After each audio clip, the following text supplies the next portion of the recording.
The library at Hampshire House possessed that particular quality of atmospheric oppression common to rooms where invaluable books have been allowed to accumulate without ever being genuinely read, a sort of intellectual suffocation masked by the pleasant scent of aged leather and gilt-edged pages. It was into this sanctum that Whimsy now conducted his preliminary interviews, having politely but firmly established that he would be conducting them himself, and that Inspector Crook's presence, whilst undoubtedly well-intentioned, was rather the equivalent of inviting a rhinoceros to assist in the arrangement of fine china. The inspector, affronted though he was, had retreated to the drawing-room with the sort of dignity one might expect from a man who has just been informed that his professional methodology resembles that of a particularly obtuse ox. Whimsy had then settled himself into a chair positioned with deliberate calculation, where he might observe both the door and the expression of whomever he was interrogating, and had requested that the household staff be brought to him in order of their discovery of the body. The first to present himself was Davies, the head butler, a man of such exemplary composure that one might have suspected him of having rehearsed his entire existence in preparation for the sort of crisis that murder invariably precipitates. He was a creature of perhaps 60 years, with the precise bearing of someone who had long ago decided that emotion was a luxury entirely beneath his station, and who had consequently excised it from his repertoire as thoroughly as one might remove an offensive passage from a manuscript. His recitation of events was delivered with the mechanical precision of a man recounting the schedule of trains. He had been attending to matters in the butler's pantry until approximately 2:30, at which time young Timothy Fenchurch, the Duchess's third footman and a lad of admittedly questionable judgment, had come running in with the news that Mr. Ashford Clark appeared to be not looking quite the thing in the library. Davies had proceeded to the library with appropriate haste, and had there discovered the body in the exact posture in which it now reposed, save that he had moved nothing, touched nothing, and summoned the household immediately. Whimsy had listened to this account with an expression of mild boredom, which was precisely the expression one required when one already suspected that the account in question was substantially accurate. What interested him far more was what Davies had not mentioned, specifically the fact that the butler's left eye bore the faint but unmistakable discoloration of a man who has recently sustained a blow, the sort of blow one might expect were one to walk into a rather solidly constructed doorframe in darkness, or, alternatively, were one to encounter a fist approaching from an unanticipated direction. When Whimsy had inquired with studied casualness whether Davies had perhaps sustained some minor injury during his evening duties, the butler's composure had cracked, if only for the merest fraction of a second, a hairline fracture in an otherwise impeccable facade. "A collision, sir," Davies had replied, his tone suggesting that collisions were events so tedious as to scarcely warrant mention. In the corridor leading to the kitchens, one of the younger staff members, a thoughtless lad, was carrying a rather unwieldy arrangement of champagne bottles, and failed to observe my approach. "A purely accidental matter, sir." Whimsy had accepted this explanation with a nod that suggested acceptance whilst implying absolutely nothing of the sort, and had proceeded to inquire whether Davies had observed anything unusual about Mr. Ashford Clark during the course of the evening, his demeanour, his associations, his consumption of beverages, and most particularly, whether the gentleman had been wearing a complete pair of evening gloves when last observed by the butler. Davies had confirmed that the gentleman had indeed been properly gloved when Davies had served him whisky in the library at approximately midnight, and that both gloves had been present at that time, though Davies could not with certainty confirm the status of said gloves at any subsequent moment, having been primarily engaged in other duties throughout the remainder of the evening. It was at this juncture that young Timothy Fenchurch had been brought in, a creature of perhaps 23 years with the sort of nervous energy common to footmen who are not entirely certain whether they are meant to be ornamental, functional, or some hybrid of the two. Timothy had been practically vibrating with the peculiar excitement that murder precipitates in the young, a combination of genuine distress and voyeuristic fascination that Whimsy found simultaneously tiresome and illuminating. The boy's account of the discovery was substantially consistent with Davies's version, though considerably more verbose, and punctuated with frequent exclamations of horror at the general injustice of finding one's employer deceased amongst the books.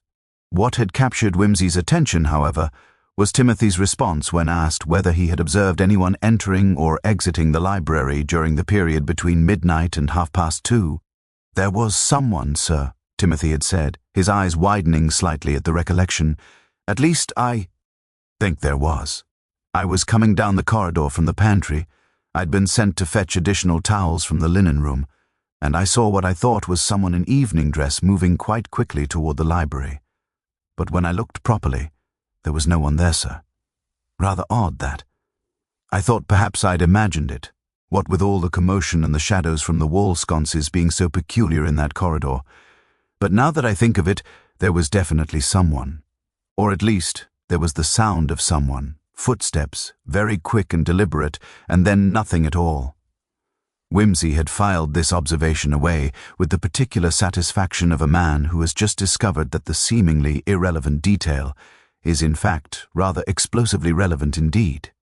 He had then dismissed Timothy with appropriate gravity and had requested that the Duchess provide him with a comprehensive list of all guests who had been present at the ball, their known associates, and any information whatsoever regarding their financial circumstances, romantic entanglements, or professional disputes.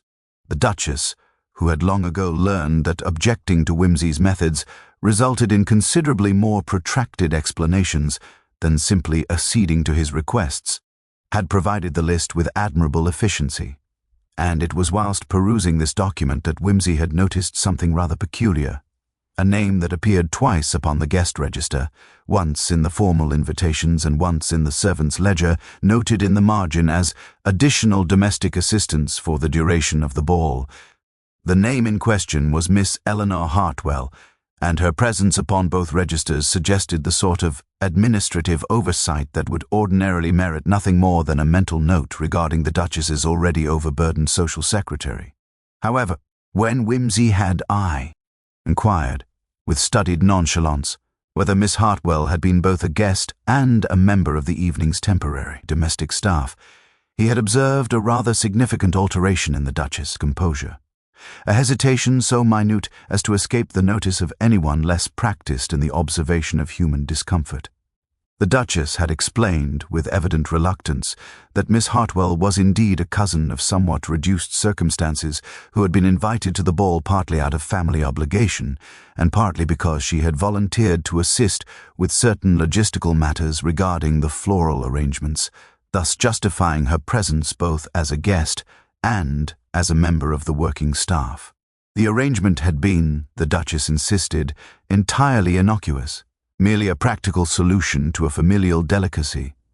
Whimsy had received this explanation with the benign acceptance of a man who had already deduced approximately 70% of whatever truth it contained, and was now engaged in determining the remaining 30% through the simple expedient of allowing others to continue speaking.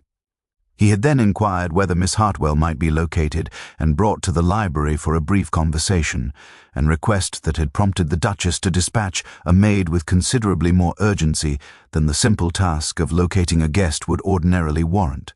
The maid had returned some 15 minutes later with the information that Miss Eleanor Hartwell had apparently departed the house at approximately 3 o'clock in the morning, some 40 minutes after the discovery of the body, ostensibly to attend to an urgent family matter that had been communicated to her by telephone from the village.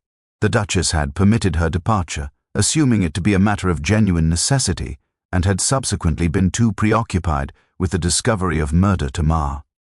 Key inquiries regarding the nature of said necessity until Whimsy's interest had prompted recollection of the incident. It was at this point that Whimsy had risen from his chair and had begun what one might charitably describe as a perambulation of the library, though what he was actually engaged in was the systematic cataloguing of spatial relationships, architectural peculiarities, and the subtle evidence of human passage through a room.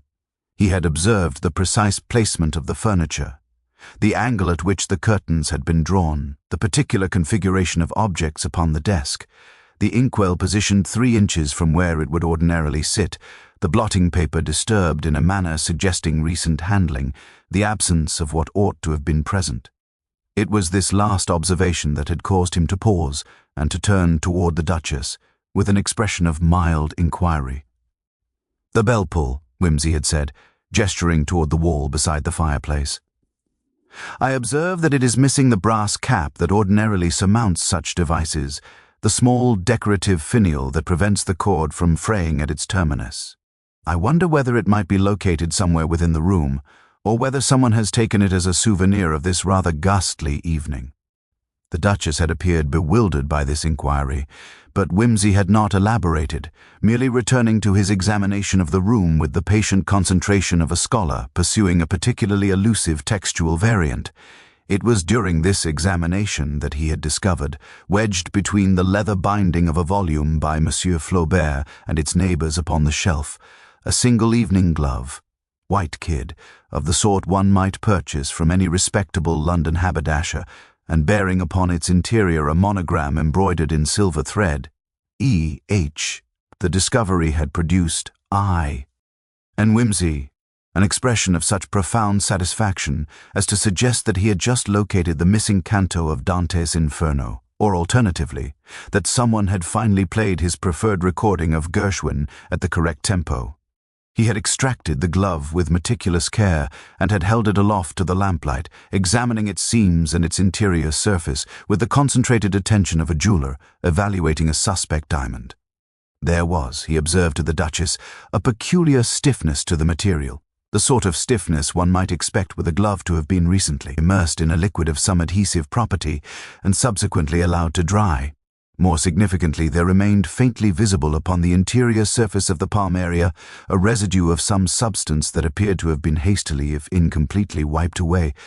"Most illuminating," Whimsy had murmured, slipping the glove into his jacket pocket with the air of a conjurer producing a particularly clever illusion. "One begins to perceive the outlines of a rather ingenious scheme, the sort of scheme that would require a specific knowledge of one's victim, his habits, his preferences, and most particularly, his psychological vulnerabilities.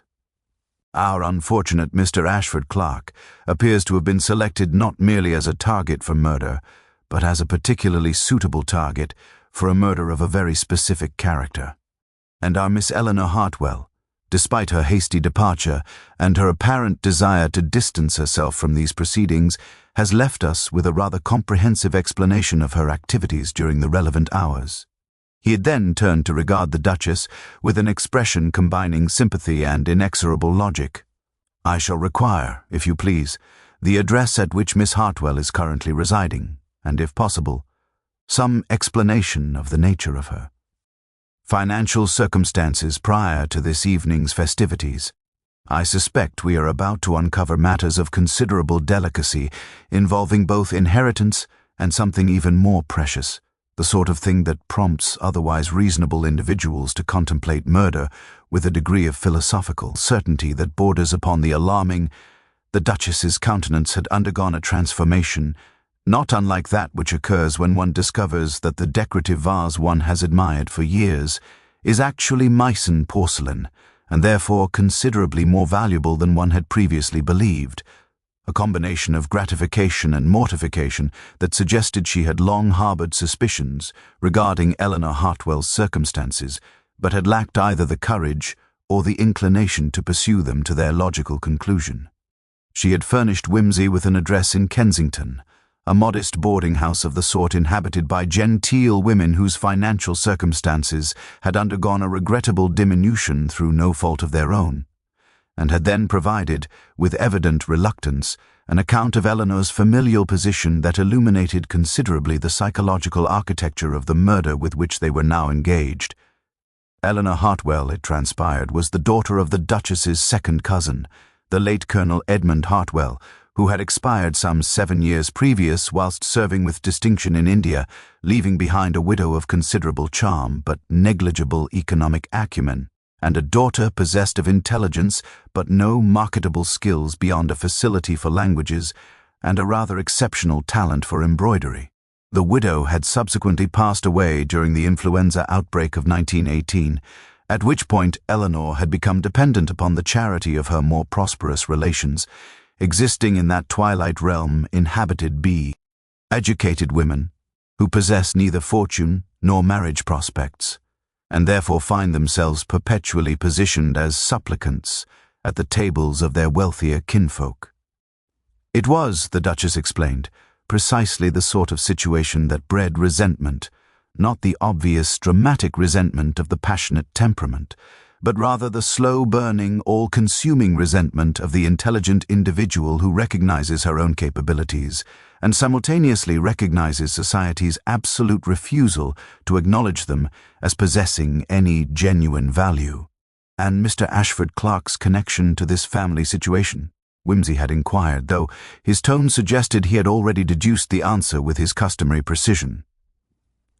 The Duchess had then revealed that Reginald Ashford Clarke had, some 4 years previously, been engaged to Eleanor Hartwell, an engagement that had caused considerable scandal at the time, not because Ashford Clarke was unsuitable, but rather because Eleanor's financial circumstances rendered her precisely suitable in a manner that suggested calculated opportunism on her part. The engagement had, however, terminated abruptly when Ashford Clarke had transferred his attentions to Miss Margot Trenchard Wells, a woman of considerably greater fortune and considerably less temperament.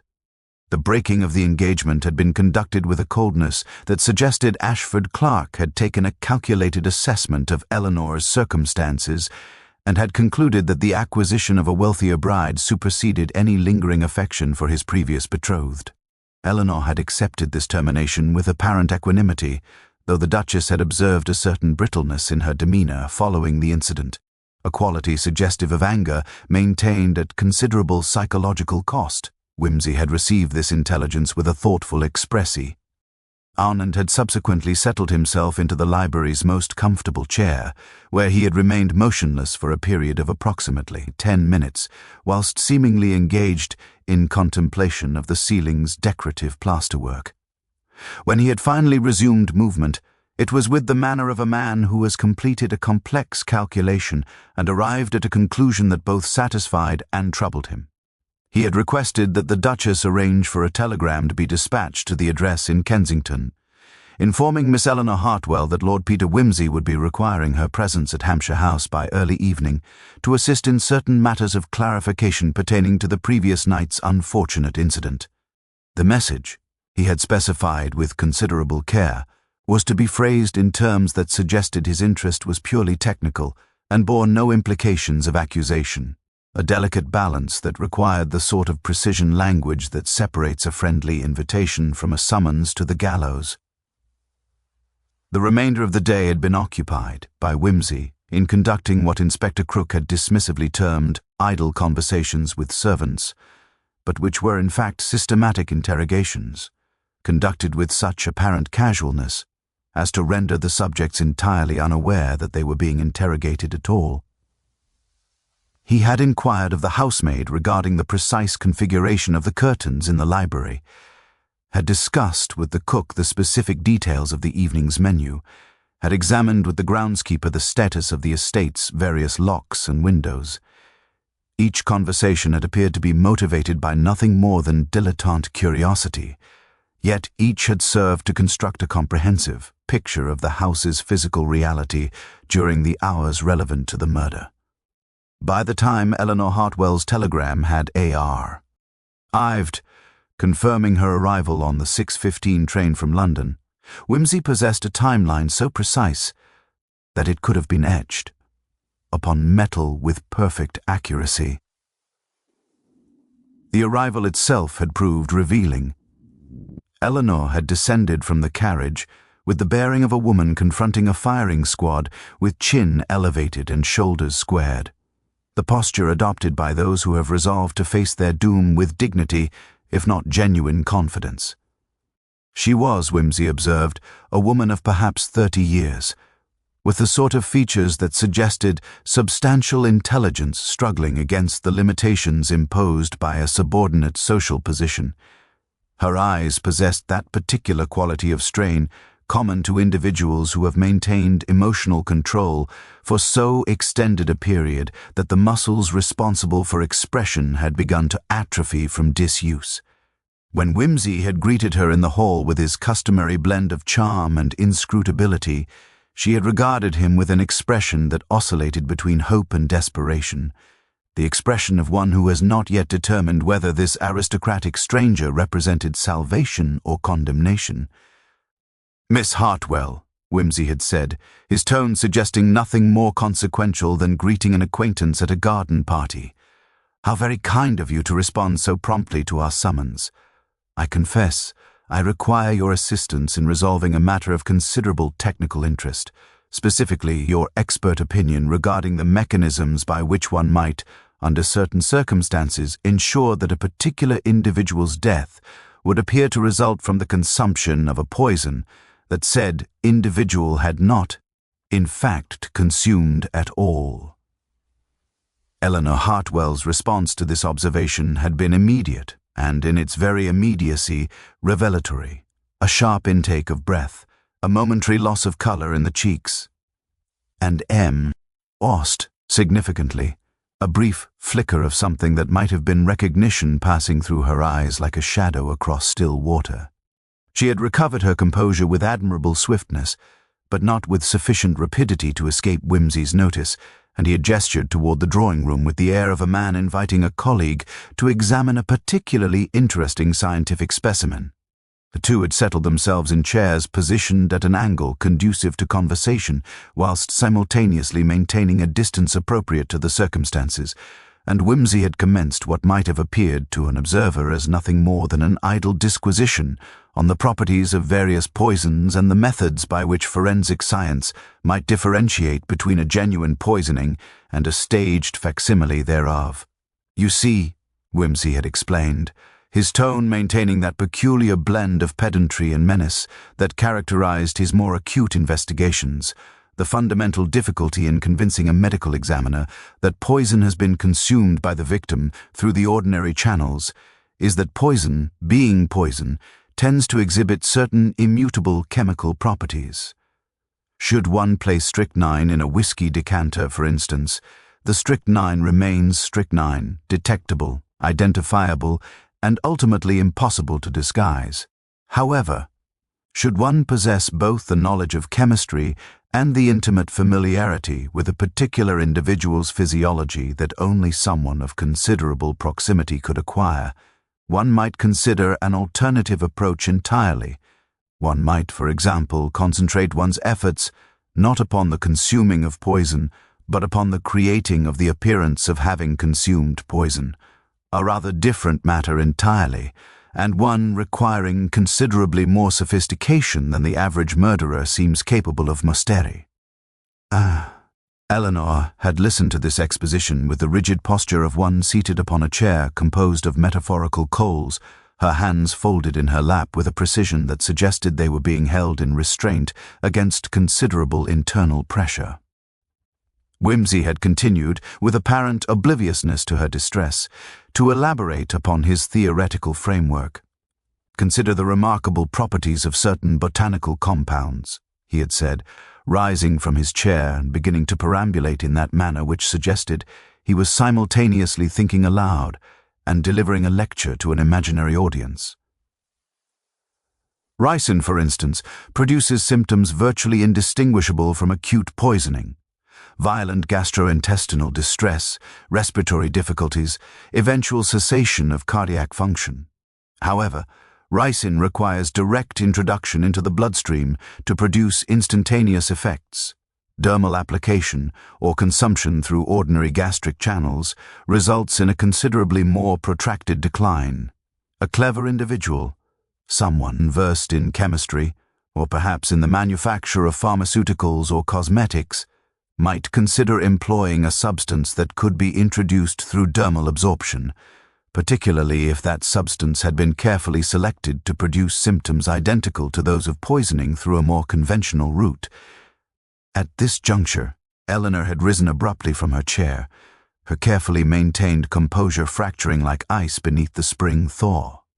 "You're describing the gloves," she had said, her voice emerging in a whisper so faint as to be scarcely audible. "You're describing what I did with the gloves." Whimsy had halted his perambulation and had turned to regard her with an expression of such gentle sympathy as to render his words nearly unbearable in their precision. "The gloves," he had repeated, as though confit, arming a minor detail of inconsequential importance. Yes. You see, Miss Hartwell, the moment I observed that Mr. Ashford Clark possessed only a single glove, I recognized that we were confronted not with a poisoning in the conventional sense, but with an assassination of remarkable ingenuity.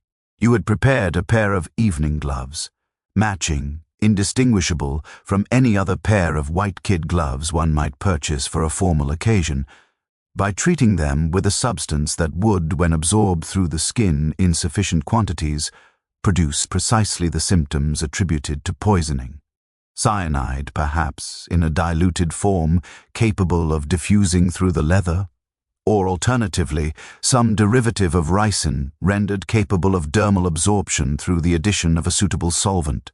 The details, whilst undoubtedly fascinating from a toxicological perspective, are perhaps less germane than the mechanism itself. Eleanor had sunk back into a chair, as though her legs had suddenly ceased to support her weight. "How could you possibly know?" she had whispered. "How could anyone deduce such a thing from a missing glove?" "My dear Miss Hartwell," Wimsey had replied, resuming his seat with the air of a man settling in for a lengthy philosophical discussion, "the missing glove was merely the beginning. Once one understood that the glove was significant, that it had been deliberately positioned to attract attention, the remainder followed with the inexorable logic of a mathematical proof. You possessed the knowledge, the motive, and, most crucially, the access. You were present simultaneously as guest and as member of the working staff, a positioning that allowed you to move through the house with freedom whilst remaining essentially invisible to those who observed you. You had access to Mr. Ashford Clark's effects, to his personal belongings, and most importantly, to the knowledge of his specific habits, his preference for whiskey in the library at late evening, his invariable wearing of evening gloves until he had settled himself for the night, his tendency towards solitude during the later hours of social gatherings. But the evidence, Eleanor had protested weakly. Surely there must be physical evidence that would survive such an examination. Surely the doctors would find something in his body, some trace of— "The doctors," Wimsey had interrupted gently, "will find precisely what they expect to find, signs consistent with poisoning, which is precisely what you intended them to find. The genius of your scheme, Miss Hartwell, was not in concealing the truth, but in directing attention toward a false truth so compelling, so obvious, that no investigator possessed of ordinary competence would think to question it. You have, in fact, committed what one might describe as the perfect murder, not because it would escape detection indefinitely, but because it was constructed upon such a foundation of psychological understanding that the investigator would be forced to recognize not merely your guilt, but also the absolute rationality of your motivation." Eleanor's silence that followed this pronouncement extended with the quality of a drawn-out musical note, one that seemed to reverberate through the drawing room with an almost physical presence. When she finally spoke, her voice had acquired a peculiar flatness, the tone of one who has abandoned the pretense of resistance and has instead elected to confront the truth with the weariness of the condemned awaiting execution. "He destroyed me," she had said, and the simplicity of the statement carried within it the weight of 7 years of accumulated disappointment, humiliation, and the slow erosion of hope that characterizes the existence of women positioned outside the boundaries of society's acceptable categories. Not through malice, you understand. That would have been almost bearable, but through simple, casual indifference. I was beneath his notice, once he had determined that my financial circumstances were not sufficiently advantageous to warrant the maintenance of a commitment he had made when he believed me to possess a modest inheritance. Wimsey had listened to this explanation with the concentrated attention of a man recognizing the articulation of a truth that justified, if not excused, the murder being discussed. The inheritance, he had said, not as a question, but as a confirmation of his deductions. "You were informed, during your engagement to Mr. Ashford Clark, that your maternal grandmother had bequeathed you a sum of considerable magnitude, a legacy that would have rendered you possessed of independent means, and therefore a suitable bride for a man of his social standing. However, the inheritance never materialized, did it? Your grandmother's estate proved considerably more encumbered by debt than had been anticipated, and the bequest was reduced to a pittance. At which point Mr. Ashford Clark's affections underwent a corresponding reduction, and he transferred his attentions to Miss Trenchard Wells, whose fortune required no such disappointing revelations. My grandmother died believing she had secured my future, Eleanor had continued, ignoring Whimsy's interpolation entirely. She died believing I would be married to a respectable gentleman and would therefore be spared the degradation of dependency upon charity. And when the truth emerged, when it became apparent that there would be no inheritance, no marriage, no escape from the perpetual position of poor relation, I became the subject of a certain species of pity that is considerably more dreadful than contempt. Pity coupled with the silent assumption that my reduced circumstances were somehow indicative of a corresponding reduction in character or capability. Do you comprehend the particular torture of being regarded as a woman whose life has failed through some inherent inadequacy of her own nature rather than through the simple accident of financial circumstance? Whimsy had risen once more and had positioned himself at the window, where he had stood regarding the autumn landscape with the expression of one contemplating matters beyond the immediate circumstances. And yet, he had said, his voice adopting that peculiar quality that suggested simultaneous sympathy and intellectual detachment, you possessed sufficient agency to acquire the knowledge necessary for the execution of your scheme. You must have studied chemistry or pharmacology, or perhaps you consulted with individuals versed in such matters, individuals whose discretion you could rely upon. You must have experimented with various compounds, testing their dermal absorption rates, their toxicological properties, their capacity to produce symptoms indistinguishable from conventional poisoning. You must have spent months, possibly years, constructing the architecture of this murder with the precision of an engineer designing a bridge that would bear its intended weight precisely and no more. I learned it through necessity, Eleanor had replied, and there had emerged in her voice a tone of something approaching pride, the pride of the craftsman recognizing the quality of her own workmanship. I had taken employment as an assistant to a chemist in Kensington. Modest employment, of course, nothing that would exceed the social limitations placed upon a woman of my supposed station. But the work possessed a certain intellectual satisfaction. I learned the properties of various compounds, the methods by which substances might be modified or combined to produce specific effects. It occurred to me, during this employment, that one might employ such knowledge not merely in the service of commercial enterprise, but in the service of justice, or what I conceived to be justice.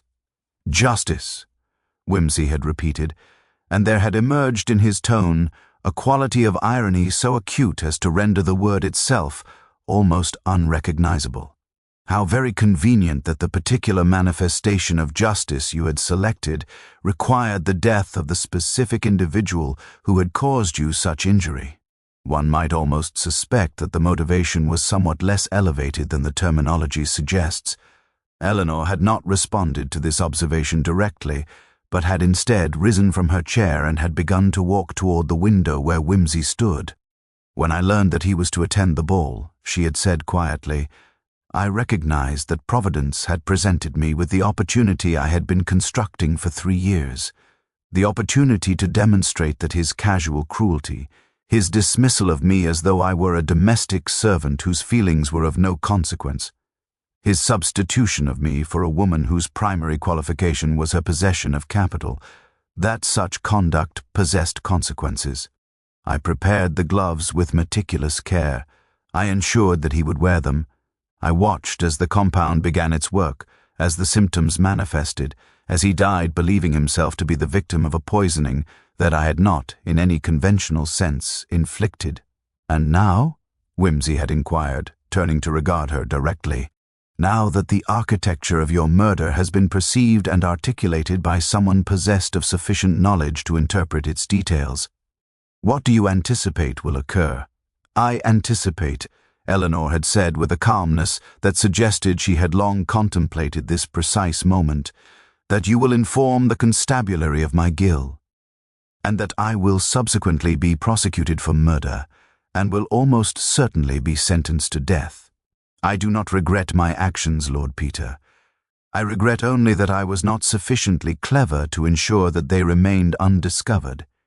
It is a failing that I have had to accept, though it is not one that alters the fundamental justice of what I have accomplished.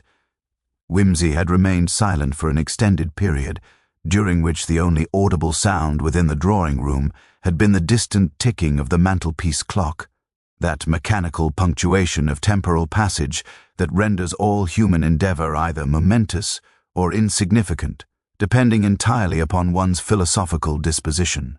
When he had finally spoken, it had been in a tone so devoid of its customary irony as to render him almost unrecognizable to those who knew him well. "Miss Hartwell," he had said with deliberate formality, "you have presented to me an account of murder, motivated by what you perceive as justice. However, I am compelled to inquire whether you have considered the precise mechanics of your confession with adequate thoroughness. You have, in essence, admitted to premeditation, to the acquisition of toxic substances, to the careful construction of an elaborate scheme designed to result in the death of a specific individual. You have, moreover, admitted all of this to a man whose presence here is entirely unofficial and whose connection to the constabulary exists only through the courtesy of long acquaintance with various police officials. You have, in short, provided me with a confession that would be entirely inadmissible in any court of law, rendered valueless by the fact that it was obtained under circumstances that would be regarded as fundamentally irregular by any competent defense counsel." Eleanor had turned from the window to regard Whimsy with an expression of confusion. H.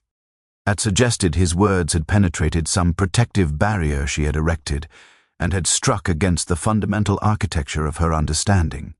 "I do not comprehend your meaning," she had said. "You have deduced my guilt. The evidence is circumstantial but adequate. The testimony of the household staff regarding my movements, the discovery of the glove, the knowledge I possess of chemistry, all of these elements combine to construct an undeniable case against me. Whether my confession is technically admissible seems almost irrelevant to the basic fact of my culpability." "Ah," Whimsy had replied, resuming his seat with the air of a man settling in for a discussion of considerable philosophical complexity. "But therein lies the fundamental distinction between guilt and proof, a distinction that separates the satisfaction of personal certainty from the requirements of legal procedure. You see, Miss Hartwell, I am not an instrument of the law. I am merely a private citizen possessed of certain investigative talents and a certain amateur standing with the constabulary. Everything I have deduced, every conclusion I have reached regarding your involvement in Mr. Ashford Clark's death, all of it exists within the realm of private speculation rather than legal evidence. The glove, for instance. While its discovery in the library is suggestive, its discovery by me, an unofficial investigator working without warrant or legal authority, renders it inadmissible as evidence. The question regarding your knowledge of chemistry is similarly problematic. Even should the constabulary investigate your employment history, they would discover nothing more than that you worked for a chemist in Kensington. The logical leap from employment to murder requires a chain of reasoning so elaborate that no jury would accept it without considerably more substantial corroboration." Eleanor had begun to perceive the implications of Whimsy's discourse, and her expression had undergone a subtle transformation from the resigned acceptance of the condemned to something considerably more complex, a combination of hope and uncertainty that suggested she was being offered something that her rational mind could scarcely believe to be genuine. "Are you suggesting," she had inquired carefully, "that you do not intend to report your conclusions to Inspector Crook?" "I am suggesting," Whimsy had replied with measured precision, "that the constabulary possesses in their custody a theory of murder that is demonstrably inadequate to account for the known facts. Inspector Crook has become thoroughly convinced that Mr. Ashford Clark was poisoned by his estranged wife, Margot Trenchard Wells, acting through the agency of some hired assassin. This theory possesses the considerable advantage of being almost entirely incorrect. However, it also possesses the advantage of being substantially unchallengeable within a court of law, given that no court would accept the sort of speculative reasoning that would be required to establish Eleanor Hartwell's culpability. The inspector will pursue his investigation along entirely predictable lines.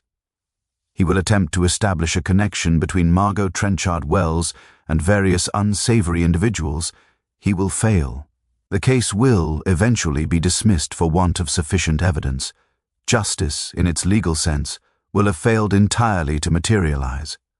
But then, justice in its legal sense so frequently does fail to materialize in circumstances such as these.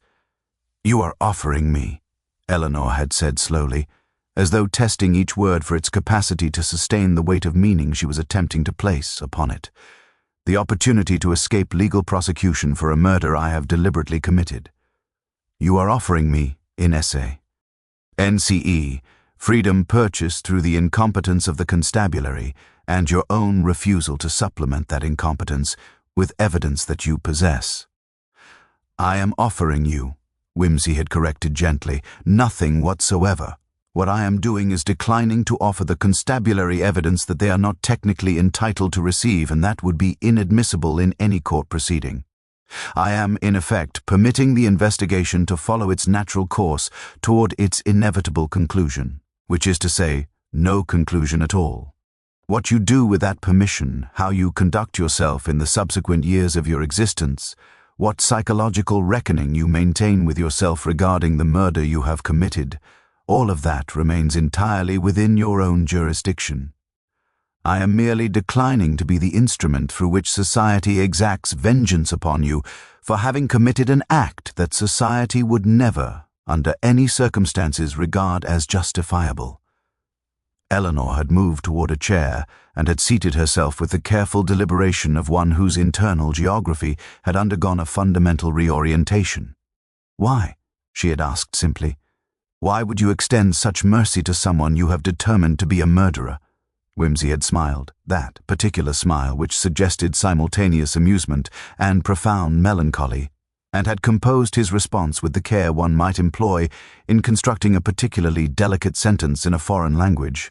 "Because," he had said, "I have spent a considerable portion of my life observing the mechanisms through which society punishes those whom it deems culpable. I have discovered that such mechanisms are remarkably indifferent to the distinction between justice and mere vengeance.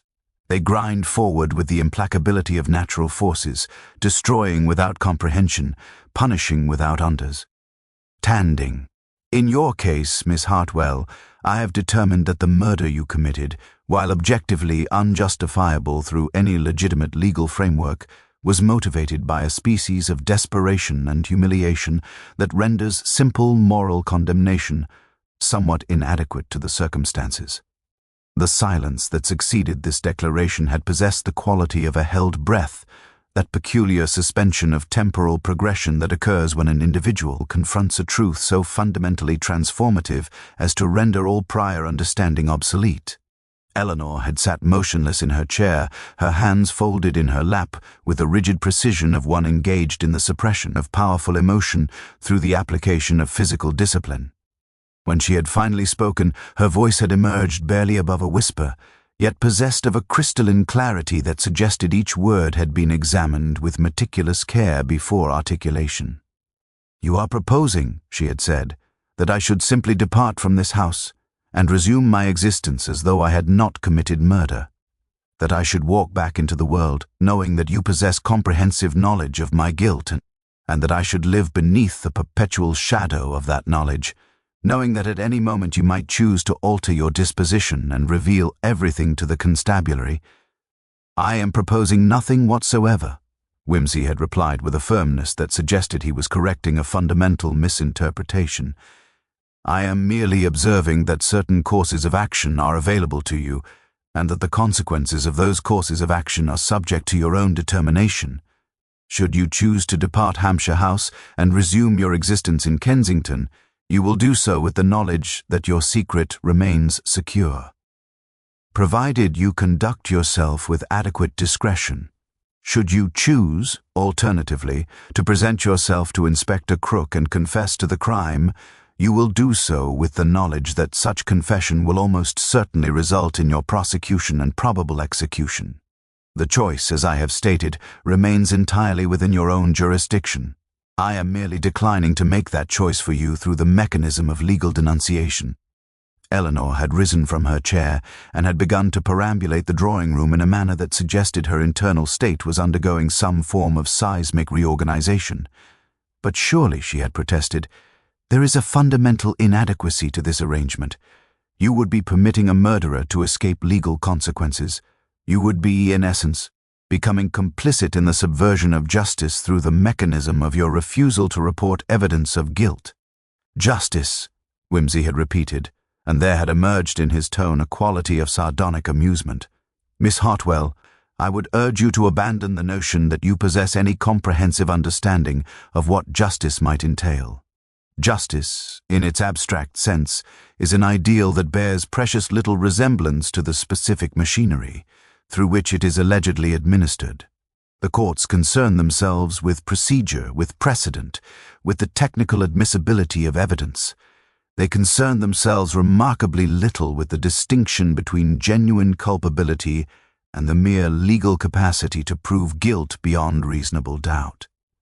In your case, the legal machinery would grind forward toward a conclusion that would satisfy the requirements of procedure without necessarily satisfying the requirements of actual justice. I am merely declining to feed you into that machinery for the satisfaction of society's appetite for retribution." Eleanor had halted her perambulation and had turned to face Whimsy directly, and in her expression there had emerged something that might have been recognition of a truth she had not previously permitted herself to acknowledge. "You believe," she had said slowly, "that Reginald deserved to die. You believe that his casual cruelty, his dismissal of me, his substitution of me for a woman of greater fortune, you believe that these actions justified, or at least partially explained, if not excused, my response. I believe nothing of the sort," Whimsy had replied with sharp precision. "I believe that Reginald Ashford Clark was a mediocre man of conventional morality who committed acts that were entirely consistent with the moral standards of the society in which he operated. He did nothing illegal. He did nothing that society would regard as reprehensible. He merely engaged in behavior that was, within the framework of his social class and his era, entirely unremarkable. You, Miss Hartwell, have taken it upon yourself to exact a punishment that society would never have authorized, for crimes that society would never have recognized as crimes. That is neither justice nor vengeance. It is something considerably more complex. The assertion of individual agency in circumstances where such agency is precisely what society exists to suppress." Eleanor had moved toward the window once more, and had stood regarding the autumn landscape with an expression that suggested she was perceiving it for the first time, as though the world had been reconstituted in some fundamental manner and required reacquaintance. "What am I to do now?" she had asked. "Am I to return to Kensington and resume my employment with the chemist? Am I to pretend that nothing has transpired? Am I to conduct my existence with the knowledge that I have committed murder and that no legal consequence will attend that action?" "You are to do precisely what you determine to be appropriate," Whimsy had said, rising from his chair and moving toward the door with the air of a man whose business in the drawing-room had been concluded. "You might return to Kensington. You might seek employment elsewhere. You might, if you were sufficiently courageous, attempt to construct some form of life that transcended the limitations that society has historically imposed upon women of your circumstances. What you will not do is return to Kensington and congratulate yourself upon having achieved justice through the mechanism of murder. You will not permit yourself the delusion that what you have accomplished is anything other than what it precisely is, the elimination of an individual who caused you injury, motivated by rage and despair and the conviction that society had failed to provide you with adequate recompense for that injury." He had paused at the threshold of the drawing-room and had turned to regard Eleanor one final time. "Inspector Crook will, I suspect, continue his investigation for a period of several weeks before the case dissolves into the realm of unsolved mysteries. Your name, I imagine, will not feature prominently in his final report. You will have escaped the machinery of justice not through my intervention, but through the simple inadequacy of the evidence that society has at its disposal. That is not a gift, Miss Hartwell.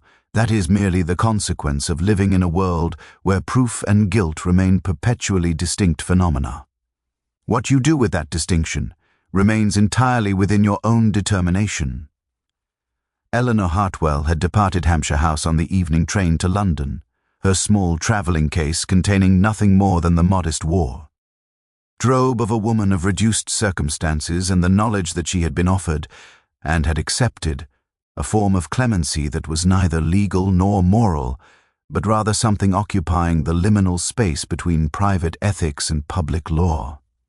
Whimsy had observed her departure from the library window with an expression that suggested simultaneous satisfaction and a peculiar species of melancholy, the expression of a man who has determined to act in accordance with his own moral calculus and who recognizes with considerable acuity that such action inevitably places him in opposition to the machinery of society that he ostensibly serves.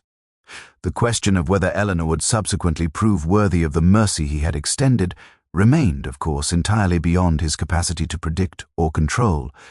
He had merely made a determination regarding his own conduct and had permitted her to determine her own response to that determination.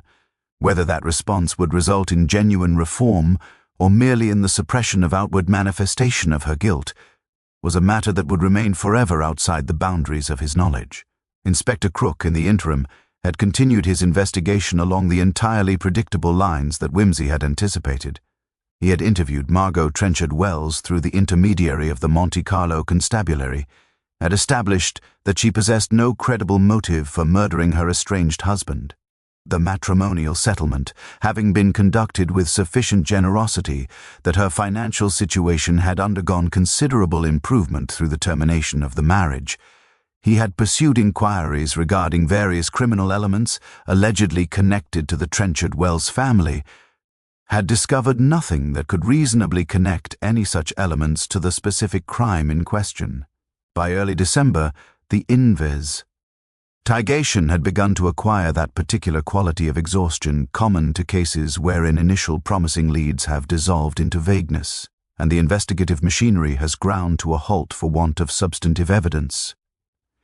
The inspector had, in the end, been forced to file the case as one of several dozen unsolved murders that accumulate within the constabulary's records, a monument to human malice that could not be prosecuted precisely because the evidence required to prosecute it had somehow escaped the notice of all official investigators. The Duchess of Hampshire had, throughout this process, maintained a decorum of profound discretion regarding Whimsy's role in the investigation or his conclusions regarding Eleanor Hartwell's involvement. She had, however, taken the liberty of quietly establishing a modest annuity for Eleanor, to be administered through a London solicitor with strict instructions regarding confidentiality. This annuity would prove sufficient to permit Eleanor to leave her employment with the chemist and to undertake, if she were so disposed, a course of further education or professional training that might otherwise have remained entirely inaccessible to her. Whether this gesture represented the Duchess's recognition of Eleanor's innocence in any meaningful sense, or merely her acknowledgement of a certain species of injustice attendant to Eleanor's circumstances, remained deliberately ambiguous, a quality of ambiguity that the Duchess cultivated with considerable precision, and which Whimsy respected with equal precision by declining to inquire regarding her motivations. It was on a grey afternoon in early December that Whimsy had received a letter from Eleanor, posted from an address in Bloomsbury that suggested she had relocated from Kensington and had commenced the process of constructing some form of life that transcended the immediate circumstances of her crime. The letter had been brief and had contained no reference whatsoever to the events at Hampshire House or to the investigation that had followed. Instead, it had simply stated that Eleanor had undertaken employment as a lecturer in chemistry at a women's college in London, that her circumstances had improved considerably through mechanisms that she would not presume to specify, and that she had come to recognize that her past actions, while motivated by comprehensible human emotion, had been fundamentally incompatible with the person she wished to become. She had, she wrote, decided to channel her considerable knowledge of chemistry into the education of young women who might otherwise be denied access to such knowledge. She had decided to construct her life around the creation of opportunities rather than the destruction of individuals who had caused her injury. Whether this decision represented genuine moral transformation or merely the construction of a convincing narrative of redemption remained, she acknowledged, impossible for her to determine with certainty. But the decision had been made, and she was committed to acting upon it regardless of the doubts that might attend such action. Wimsey had read this letter 3 times, each perusal rendering him no more certain regarding Eleanor's actual moral status than the previous reading. The letter might represent genuine transformation. It might represent the construction of an elaborate facade designed to conceal continued psychological malevolence. It might represent something considerably more complex than either of these alternatives, the development of an individual who recognized her own capacity for violence and who had determined that recognition to be incompatible with the person she wished to become, even if the transformation required the construction of elaborate fictions regarding her own motivations and moral development. He had, ultimately, filed the letter away in a drawer containing various other documents and observations related to the case, and had permitted the matter to settle into the realm of his personal archives, those accumulated cases and observations that constituted the hidden architecture of his understanding of human nature and human conduct. The final denouement had come in February of the following year, when Inspector Crook had officially closed the investigation into Reginald Ashford Clark's death, having concluded that sufficient evidence to warrant prosecution simply did not exist. The official determination had been recorded as murder by person or persons unknown, a classification that permitted the case to be filed away in the constabulary's records without requiring that any specific individual be held accountable for the crime. The machinery of justice had ground to a halt precisely as Wimsey had predicted it would, not because of any deliberate interference on his part, but simply because the evidence available to the constabulary was insufficiently robust to support legal proceedings. Society had been deprived of its customary vengeance. The perpetrator had escaped legal consequences, and the victim remained dead, a resolution that satisfied none of the conventional criteria by which cases are regarded as having been successfully concluded, yet which possessed a certain logical inevitability that Wimsey recognized as characteristic of his own investigations. Justice, he reflected, remained eternally distinct from law, and mercy, however carefully constructed, remained eternally distinct from absolution. The matter might have concluded at that juncture, permitted to settle into the archives of Wimsey's personal investigations as merely another case, wherein the formal machinery of justice had proven inadequate to the complexities of human conduct. However, the arrival of a second letter, this one arriving in mid-March and bearing the postmark of a small village in Cornwall, had introduced an element of complication that Wimsey had not entirely anticipated, though he recognized upon reflection that he perhaps ought to have done so. The letter was composed in an unfamiliar hand, written with the deliberate formality of one unaccustomed to committing thoughts to paper, and had been signed by a Mrs. Edmund Hargreaves, a name that possessed no immediate resonance in Wimsey's consciousness, until the content of the letter itself had clarified the correspondent's identity and purpose. Mrs. Edmund Hargreaves, the letter explained, was the mother of Timothy Fenchurch, the young footman who had discovered Reginald Ashford Clark's body in the library at Hampshire House. She was writing to Lord Peter Wimsey, whose reputation for discretion and whose connection to the investigation had somehow become common knowledge amongst certain members of the Hampshire household staff, to inform him of a matter of considerable delicacy that she believed he ought to be made aware of.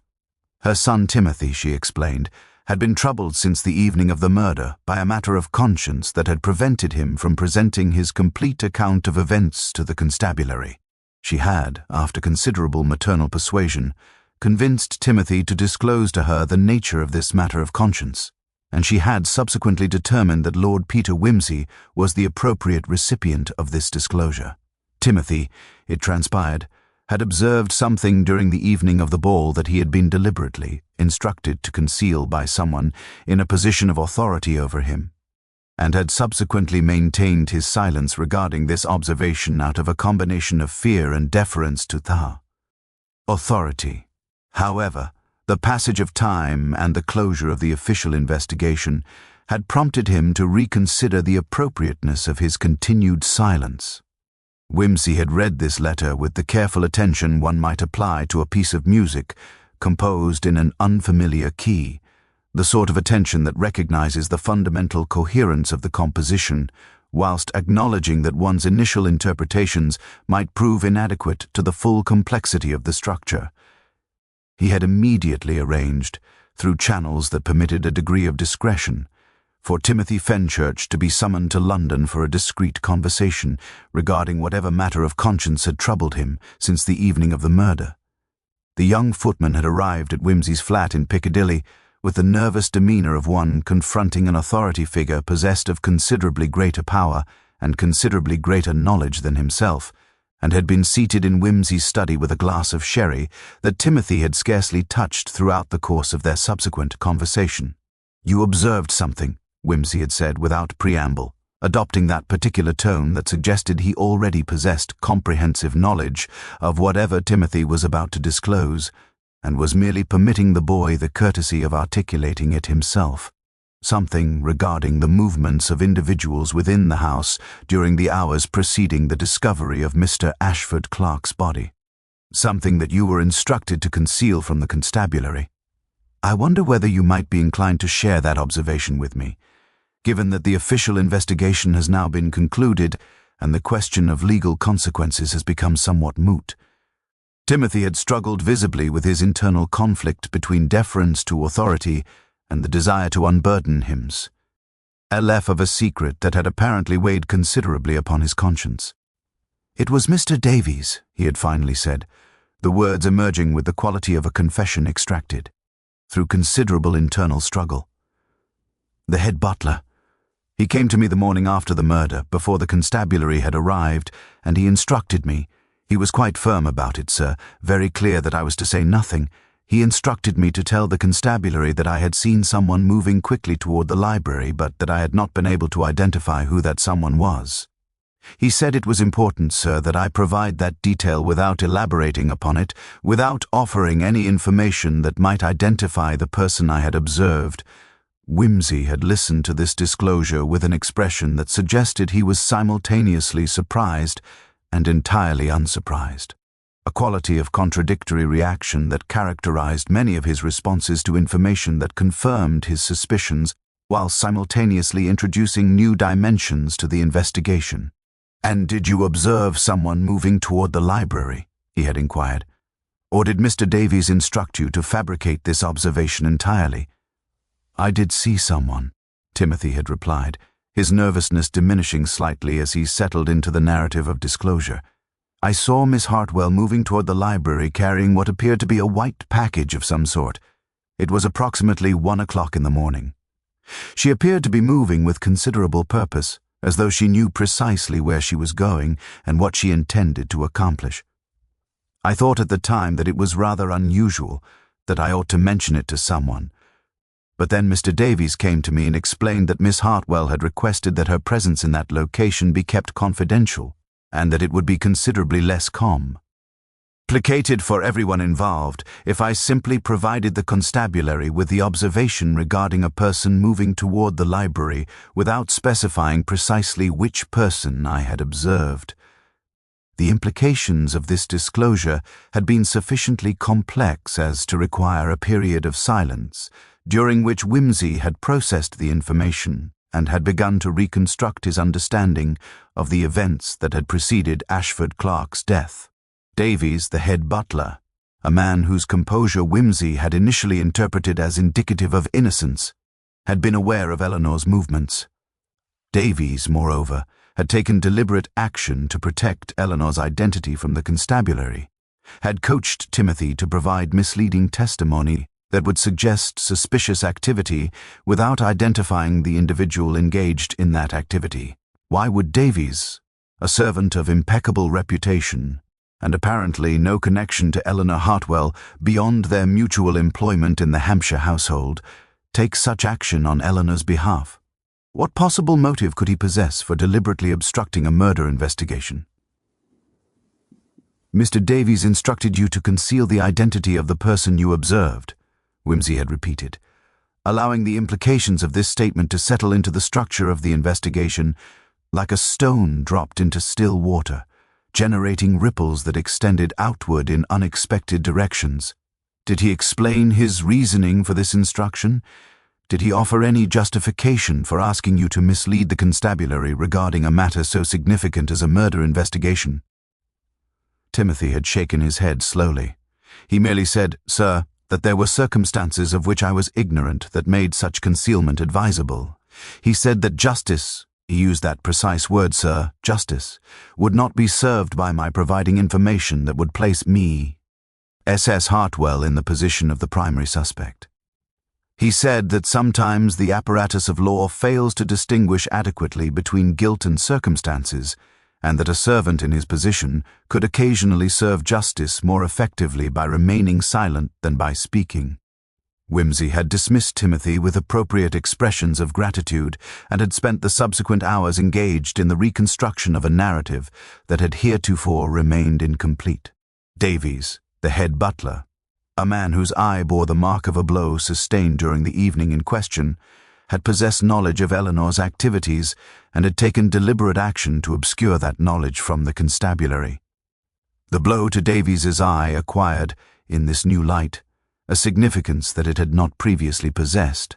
Davies had collided with Eleanor in the corridor, had perhaps attempted to dissuade her from proceeding with her intention, had sustained the blow when his attempt at dissuasion had proven unsuccessful. The eye injury had then been explained away as a collision with a footman carrying champagne bottles, a story sufficiently innocuous as to escape serious scrutiny, yet one that had required Davies to position himself as the victim of carelessness rather than as a participant in the events that had precipitated Ashford Clark's death. The question that had subsequently occupied Whimsy's consciousness with considerable persistence was the matter of Davies's motivation for protecting Eleanor. A servant did not ordinarily risk his professional reputation and his potential culpability in a murder investigation to protect the interests of a woman who bore no familial connection to him and with whom he had no apparent prior association. Yet Davies had done precisely that, had coached Timothy to provide misleading testimony, had presumably accepted the professional and moral consequences of such action. What possible explanation could account for such conduct?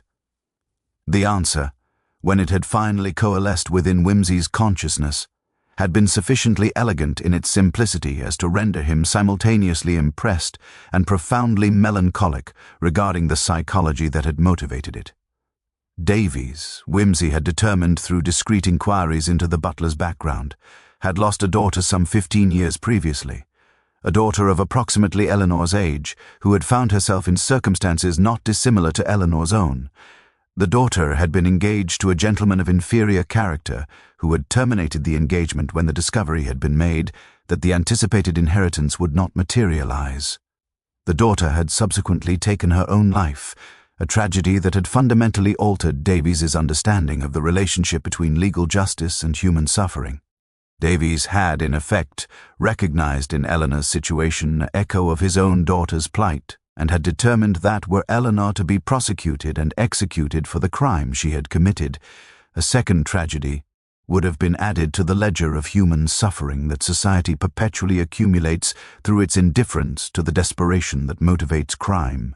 Davies had therefore become an unwitting accomplice to Eleanor's escape from legal consequences, not through any sophisticated understanding of the mechanics of justice, but through the simple human response of a grieving father confronted with the opportunity to prevent a second tragedy.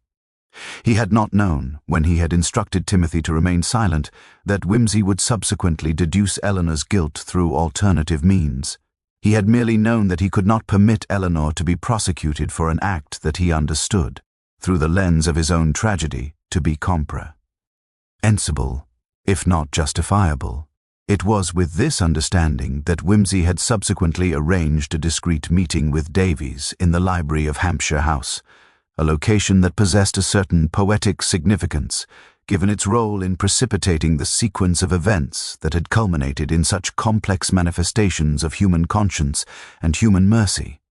Davies had entered the library with the bearing of a man confronting a tribunal that possessed authority to condemn him, and had been somewhat startled to discover that Whimsy's manner suggested nothing of condemnation but rather a peculiar species of understanding that transcended the ordinary boundaries of judicial observation.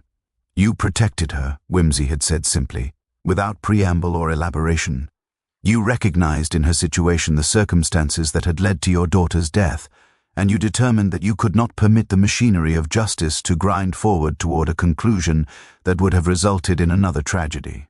I wonder whether you comprehend the extraordinarily complex moral position in which you thereby positioned yourself. You became, in effect, an accomplice to murder, not through active participation, but through deliberate obstruction of an investigation. Yet your motivation was not self-interest or loyalty to a family connection, but rather the recognition of a human suffering that the law itself remained incapable of addressing." Davies had remained silent for an extended period, and when he had finally spoken, his voice had emerged with the quality of a man articulating truths that he had long carried in silence. "My daughter's fiancé was not punished for what he did to her, sir. The law had no mechanism by which to punish him. He had committed no crime in the legal sense. He had merely engaged in behavior that was entirely consistent with the moral standards of his position. Yet my daughter died as surely as if he had administered poison himself, and society regarded her death as a personal tragedy rather than as a consequence of legal indifference to human suffering. And you determined," Whimsy had continued, "that you would not permit the machinery that had failed your daughter to succeed in destroying Miss Hartwell. You determined that your silence, your coaching of Timothy to provide misleading testimony, your protection of Eleanor's identity, you determined that these actions constituted a form of justice more authentic than anything the legal system could provide. You were, I believe, correct in that assessment, though the fact remains that you have thereby placed yourself in a position of considerable jeopardy. Should Inspector Crook eventually discover that you deliberately obstructed his investigation, the consequences for your professional standing and your legal status would be devastating." Davies had regarded Whimsy with an expression of such profound serenity as to suggest that the prospect of legal consequences held no terror for him.